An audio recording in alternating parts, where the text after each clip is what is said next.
Gervonta Tank Davis gets big offer for a fight on DAZN by Eddie Hearn. The only problem is that it is a pay cut to fight Benn.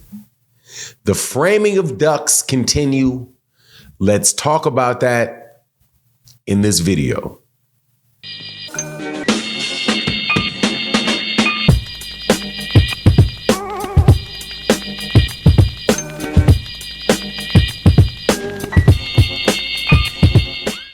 Welcome back to the channel. It's your boy Fanon. We are going to be talking about this boxing again.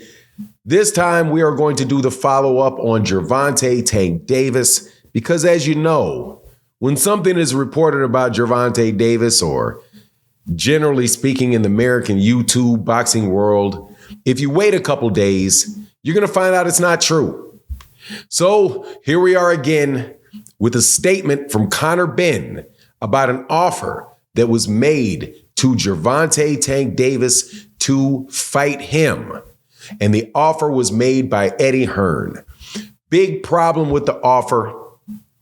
It's a pay cut.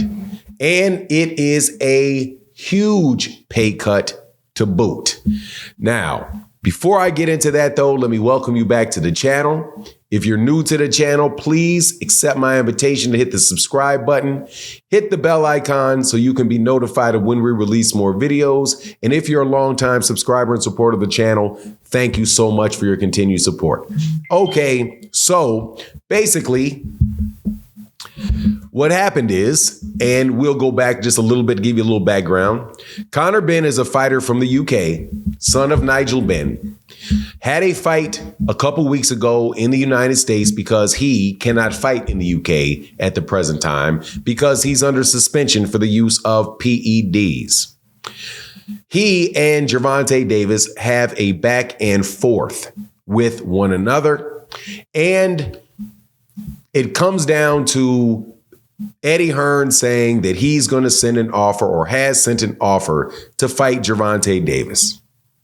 There were reports that there was a 3-fight deal sent to them that would end up being with Benn, then Nigel, what is the other dude's name? Ricky Hatton, and then Devin Haney, right?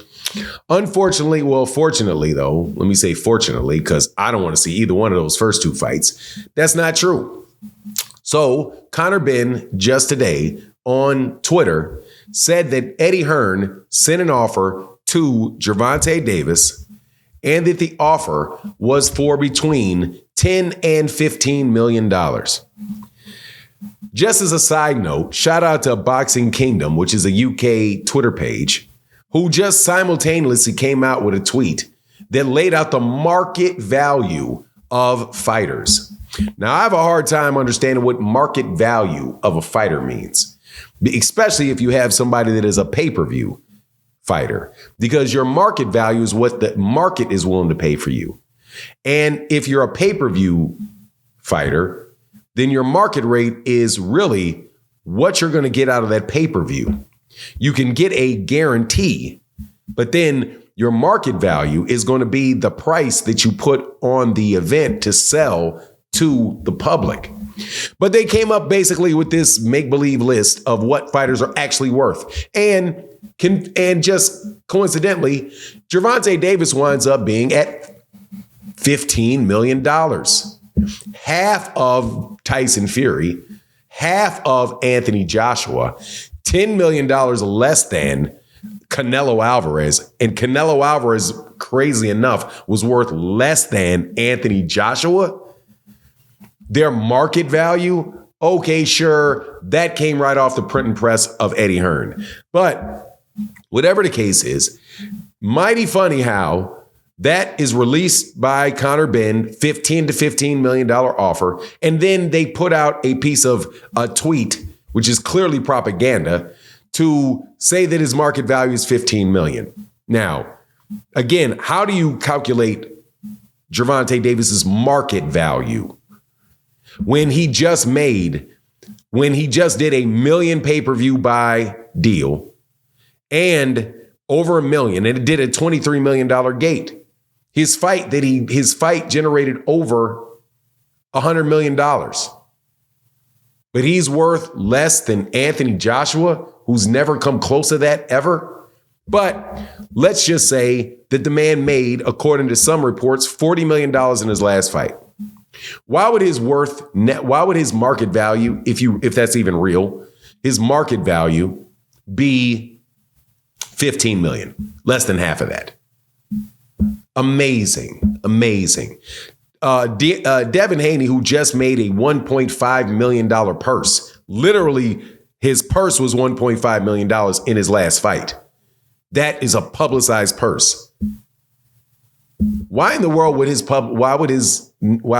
market value be $10 million or $8 million? Very, very close to Gervonta Davis's.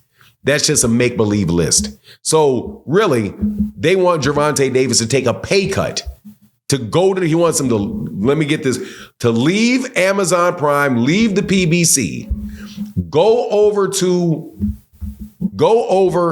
fight Conor Benn, maybe even over there in the UK, for well less than half of what he made in his last fight, and around how much he made for fights with guys like Isaac Cruz. I need to understand how in the world a man can have a fight that big and his market value doesn't go up. I don't understand that. As soon as Canelo Alvarez did 1 million pay-per-views, all of a sudden DAZN was willing to pay him the biggest multi-fight guarantees in the history of boxing, and literally matched what he made in his pay-per-view for like 5 or 6 fights. But Gervonta Davis's value gets cut in half. Why? Because Gervonta Davis is not going over there. But let's be very real about this. That fight is not going to happen. Eddie Hearn is not serious about fighting that guy. Is not serious about giving Conor Benn to Gervonta Davis. Just like when you go through the tape of Turki Al-Sheikh, Turki Al-Sheikh did not ever offer a fight to Gervonta Davis. It's a bunch of make-believe. And those guys are not going to be willing to break the bank for Gervonta. And why is that? Because those guys are on a budget. And they do not have endless amounts of money to offer on anything anymore. DAZN used to have that when they got that really big deal. But according to, who was this? Teofimo Lopez said that they spoke with people that were at DAZN and said, look, man, these guys said they can't do it anymore. They like, hey, look, Eddie, you haven't shown me a return on my investment. So now they actually have to budget the fights. They can't spend all their money on, and they're not going to do it on American fighters because Eddie Hearn has a stable full of UK fighters, which is why every time he puts on a fight in the United States, he brings a bunch of UK fighters overseas to do it, to take with their plane trips, their hotels, and all of that stuff off the budget of DAZN to have it in the United States. I really wish we would stop all this Fantasyland stuff. These guys are not serious over at DAZN about making these fights. They are not doing anything different than what other people are doing. They want in-house fights so they can keep the money with themselves. And if not in-house, in-network, which is why you can make a Devin Haney versus Ryan Garcia fight, but you're not going to be able to make a Devin Haney. You're not going to be able to make a Devin Haney versus Teofimo Lopez in the next fight. And they're not even talking about that. But that's what it is. You let me know what you think in the comment section. And with that, I'm out. Deuces.